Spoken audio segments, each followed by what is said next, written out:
After posting that video about the Louis Vuitton Murakami collection and my very first designer purchase back in college, it got me feeling nostalgic. I feel like that's a common theme in a lot of luxury YouTube videos these days. So in this video, I want to share with you the bags that started it all for me. Now, granted, I've always liked handbags. I distinctly remember being 5 and carrying my own little top handle crook of the arm bag. So I think it's safe to say that this appreciation and love for a good handbag is hardwired into my very being. However, let's not reminisce that far back where my definition of a dream bag would have probably been something Polly Pocket, Rainbow Bright, or My Little Pony themed. Let's go back instead to like young high school, college aged me, broke as a joke, dreaming about what it would be like to one day buy my very first designer handbag. Now I have 5 bags that I distinctly remember falling in love with. And just for funsies, let's talk price. Let's talk about how much they were-ish back then, if I can still remember or find the original prices.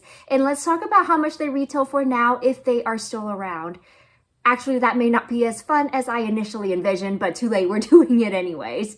And also, I would love to know what were the very first designer bags that you remember ever wanting, ever thinking to yourself, I would very much like to have you one day. I get that this could date some of us a tad, but that would be cool too, right? Especially if you were to share, I remember back when the Chanel flap was first released back in 1955 and it retailed for $220. Or maybe you're in your 20s right now looking to buy your very first designer bag. Either way, if you are up for making a response video or just sharing the comments, let's just all be nostalgic together. Welcome or welcome back to A Briefcase of Luxury, where we love to chat about all things related to life, learning, and luxury. While I have no intentions of quitting my day job as a business professor, I would love to grow this channel, so thank you for being here today. I mentioned this in the same video, but the very first designer bag I ever remember catching my eye was in high school, and it was the original Mulberry Basewater. So the Basewater was first released in 2003, and while I can't find a definitive answer, and I certainly don't remember how much it was back then, I found some old blogs saying it was priced around 495 pounds, and that sounds about right. Currently, your basic Basewater will run you about 1,200 pounds or $1,300 to $1,500. And before you come at me saying that Mulberry isn't a true designer brand, it was definitely designer enough for me back in high school. It might as well have been Chanel, as in all I knew was that it was way above what my allowance plus part-time jobs could have afforded. And looking back, like what an interesting choice for a high schooler, right? Because it's quite a simple, almost mature looking bag, but I think it was because that brand at that time was new to me and felt a little off the beaten path, as opposed to the more on the nose Louis Vuitton monogram stuff. So I think it appealed to my inner low-key, quiet luxury persona. The second designer bag, well, it was more of an entire collection and quite the opposite from my inner quiet luxury persona.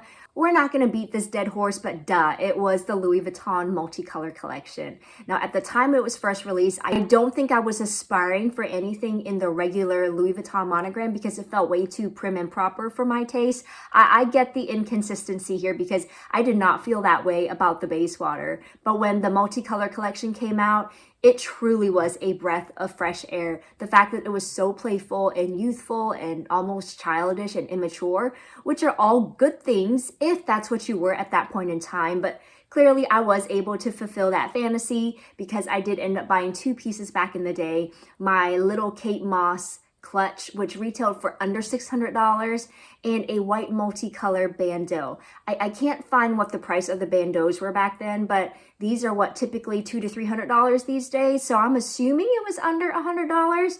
I want to say 75. That's the number that pops in my head. Let me know if you remember. And while the Kate Moss clutch was not a part of the original launch that came later in 2008, I remember wanting the pochette accessoire first, which happens to be part of the collection this year. But while it was like under $500 back then, the 2025 version is what, $2,100?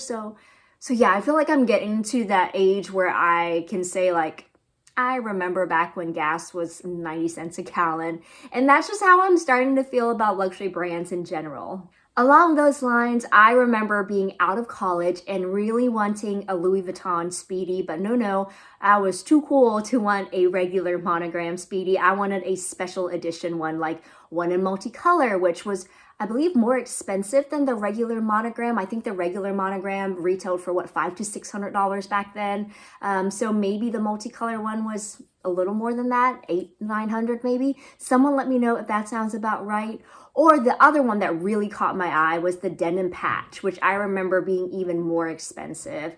However, realistically, the one that I was considering was from the Mini Lin collection, and I distinctly remember that collection being slightly less expensive than the regular monogram, maybe like $100 less, because it was basically a denim, cotton, linen material, and they released it in a bunch of different muted linen-y colors. Also, what's crazy was that back then, the Speedy 30 was like a normal size handbag. I'm looking up pictures of these vintage Speedies now, and they just all look giant to me. But all that to say, regardless of what a Speedy 30 retails for today in store, don't do it. Just get it pre-loved, man. I also have to give this NYX bag an honorary mention, and it is the Mini Lin Alma Long. I completely forgot about that bag until I started researching Mini Lin bags that are currently available pre-loved. I'm surprised that Louis Vuitton hasn't brought back the Alma Long. You would think that that would be so in line with the East-West trend today. Okay, these last two bags are a little on the Y2K nose, but we are being truthful here. Don't be mad. But in the mid-2000s, you cannot deny the power of the Balenciaga City bag. So while I have never owned one, like I have never bought anything Balenciaga, period, either new or pre-loved ever. I'm not saying I will or won't in the future, but I just remember lusting after this bag in like the obnoxiously biggest size available. Again, I found in some ancient blog that it retailed for 675 pounds back when it was first released. And while I'm sure these cost an arm and a leg today, at least $2,000 to $3,000, like the Speedy 30, these are a dime a dozen on the pre-loved market currently. So go nuts if you are truly feeling nostalgic and want to go back to before you were offended by the brand. And finally, this last bag is on the Y2K nose as well, but a later era, and it was the Gucci Disco Soho bag. I believe that came out in 2012. If someone remembers how much it initially retailed for, let me know. I think by the time I was serious about buying this, it was around $800 or so. I just distinctly remember that when it finally hit the $1,000 mark, I was like, nope, I'm out. Not happening. So I know that by the time I was interested in the bag, prices have already started to creep up on the Disco Soho pretty quickly. And while you can typically find these pre-loved for pennies, they tend to be a little more broken in, because I totally get it. This was like the heyday of luxury bags, when bags were used and abused and not collected. And the Gucci Soho was like the ultimate designer throw around casual everyday bag.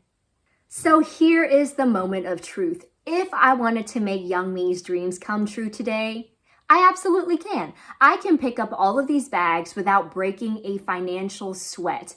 And sure, while generally speaking, I may be paying more today, the majority of these bags can be found discounted on the pre-loved market, sometimes quite heavily. I mean, before Louis Vuitton announced the re-release of the Murakami collection, sure, prices were already inflated, but they were still a heck of a lot better than they are today. And this is neither here nor there, but one thing I do appreciate about the RealReal is you can see how much items have sold for in the past, which gives you an idea of the rate of inflation, or at least the supply and demand of these vintage pieces. Like, I was shocked to have seen that the vintage Hermes Garden Party TTPM, which would be the equivalent to the new Neo Garden 23, sold for like $800 to $900 back then. Now the same bag from that same vintage era is going for like $3,000 up to $6,000 pre-loved on eBay. So relative to how much I spend on average on a handbag these days, I can easily make young me's designer handbag dreams come true, right? But besides the Mulberry Basewater, which I would 100% happily use for work, I don't think I would use and reach for any of the others. So it would be like collecting artifacts for my hypothetical purse museum. Like, have you guys ever been to a toy museum and it's just that awkward feeling of seeing the things that you played with as a child now considered a museum artifact? Like, those museums always make me feel sad for the toys, because they were meant to be played with, right? Like I always find myself having a Toy Story 2 moment when I see toys at a museum, but that would essentially be the case here if I were to make young me's handbag dreams come true today. So let me know, if you could make 20-year-old you's handbag dreams come true, what bags would you get and would you still use them today? Let me know down in the comments below, or if you're up for it, please make a response video. As always, thank you for sticking around until the end, and if you enjoyed this video, please don't forget to like, subscribe, and hit that notification bell, and I'll see you next time.